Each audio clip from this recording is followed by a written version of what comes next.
It's a really serious issue, and it seems like we've done this before. I'm really honored to be speaking, but for our community, and a number of our brothers and sisters with the DAFT are on a plane at the budget frontier, not the jet like Tom Price. And they're on a plane to Washington, D.C., where hundreds of our people are going to be descending.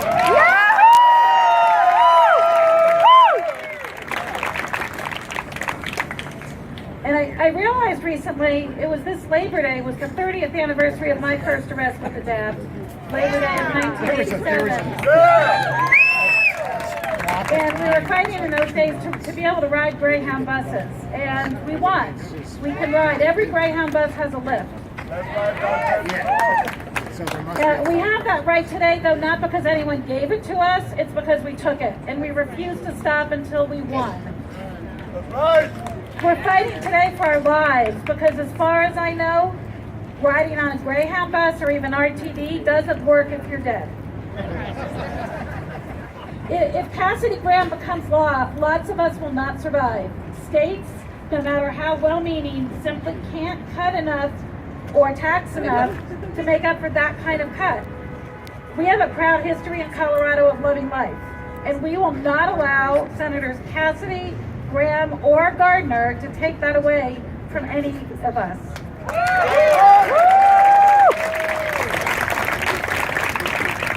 So there's a lot about disability in this healthcare debate, and disability is a normal part of the human experience. It is not a tragedy. It's only made a tragedy when mean-spirited laws are passed that violate our constitutional rights of life and liberty, without which you cannot pursue happiness. In the last 9 months, we've heard Senator Gardner talk about two main concerns, and I'm going to talk about each of them very briefly. First is more flexibility for states. First of all, the states already have plenty of flexibility. If anyone understands Medicaid and how it works, almost everything is a state option. There's some very basic federal requirements. If this was really about state flexibility, and they really wanted to just do a block grant, why not just do a block grant with no rules, in the same amount of money, with the same amount of increases? If that was really what they want, that's what they would do. But that also means that they don't get to say that we can't cover our brothers and sisters who don't have the right papers, and it also means that they can't say that we can't cover abortion. Right!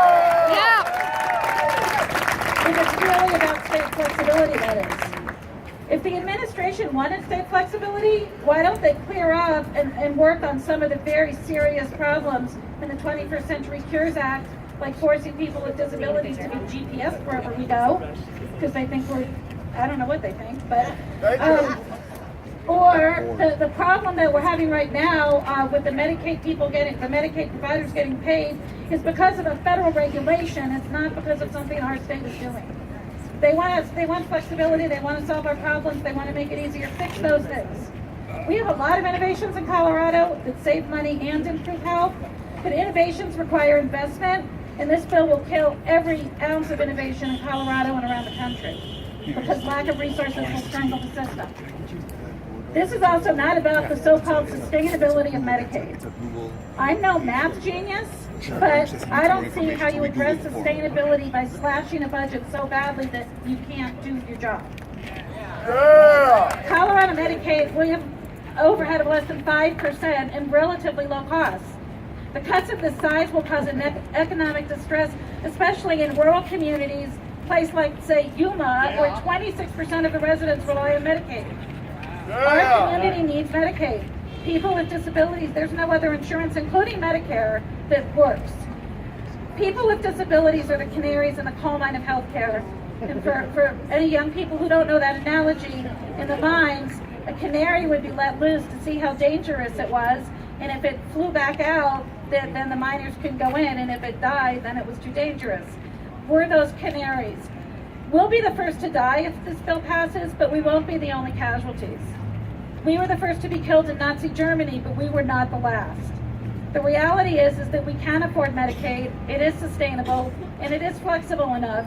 And if Senator Gardner is interested in true solutions that increase state flexibility and address sustainability, Our community stands ready to help. Until then, we are fiercely going to resist, and we won't stop. Woo!